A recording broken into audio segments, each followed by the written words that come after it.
Nah, kita sekarang bahas terkait statistika ya. Yaitu di sini mulai mengurutkan data tunggal. Ya, lagi-lagi tadi data tunggal sudah Pak Haji bahas ya. Yang seperti ini misalnya nilai ulangan matematika dari 8 siswa ini. Kemudian ingat data tunggal ini dia perlu yang namanya pengurutan. Biasanya pengurutan itu dari terkecil ke terbesar. Nah, ini berikut ini ya, diurutkan. Biar apa? Biar nih memudahkan pencarian nilai maksimum ya, dan minimum. Kemudian biar nanti bisa menentukan nilai median. Nilai median itu adalah nilai tengah. Ya, median itu nilai tengah. Kemudian yang ketiga melihat pola penyebaran data ya diurutkan. Kemudian yang keempat membandingkan data dengan dengan lebih mudah. Ya, manfaat untuk mengurutkan sebuah data. Ya, teman-teman semua biasakan kalau menemukan data yang random ini diurutkan dulu ya dari terkecil ke yang terbesar. Ya. Kemudian kita masuk ke ukuran pemusatan data. Nah, ini setidaknya ada 3 unsur. Ya, yang pertama biasanya ada modus, ya ada median, dan ada rata-rata atau disebut dengan mean bahasanya. Ini pernah Pak ajarkan dulu di kelas 6. Ya. Modus itu apa? Biasanya modus itu adalah suatu data yang mana data itu sering muncul. Sering muncul. Ya.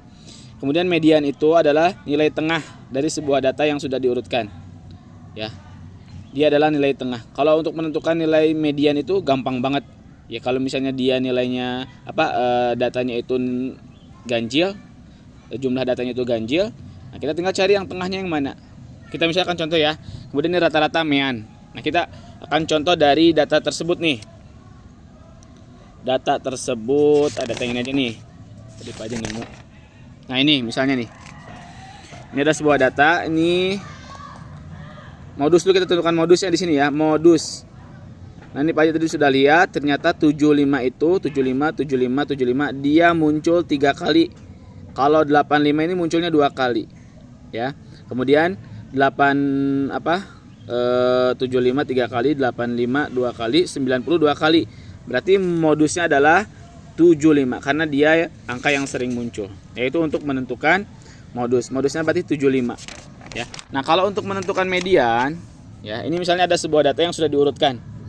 Ya, ini ada berapa ada berapa data ini? 1 2 3 4 5 6 7 8. Ada 8 berarti ini genap ya. Ada genap. Ya, 8 itu kan bilangan genap. Nah, kita lihat nilai tengahnya di mana? Ada di 1 2 3 4 5 6 7 8. Berarti ada di sekitar ini. Ya.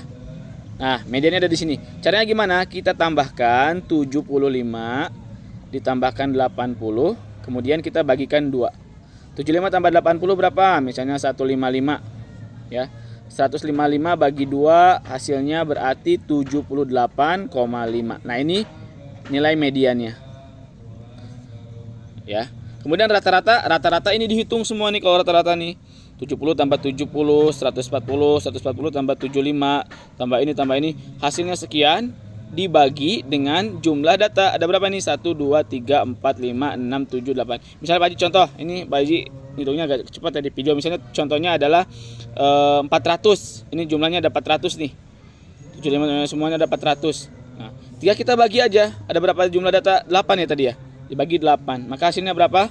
400 bagi 8 itu hasilnya 400 ya kekecilannya.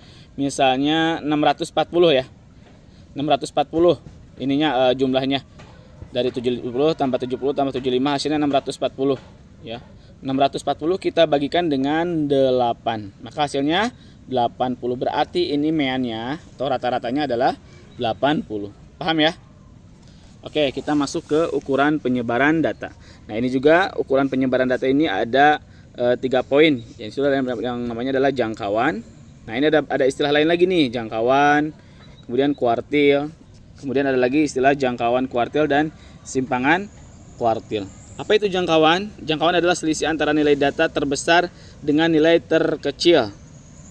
Kuartil itu apa? Kuartil adalah ukuran statistik dengan membagi data yang diurutkan menjadi 4 bagian yang sama banyak, sehingga setiap kelompok terdiri dari 1/4 bagian data. Ada 3 jenis tidaknya dalam kuartil itu. Ada kuartil pertama atau kuartil bawah, itu disebut dengan Q1. Kemudian kuartil kedua, kuartil tengah atau median, ini namanya Q2. Dan yang terakhir adalah kuartil ketiga atau kuartil atas, ini namanya Q3. Kemudian jangkauan kuartil dan simpangan kuartil.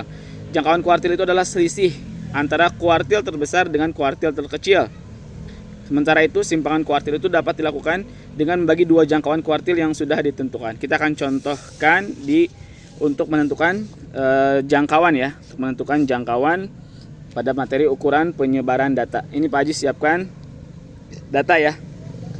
Ini udah Pak Haji urutkan, 43, 50 itu ternyata nilai. Ya, misalnya ini nilai Tuaga, Patma, Napju, Panlandulas, ada 11. Ya, ada 11 jumlah data.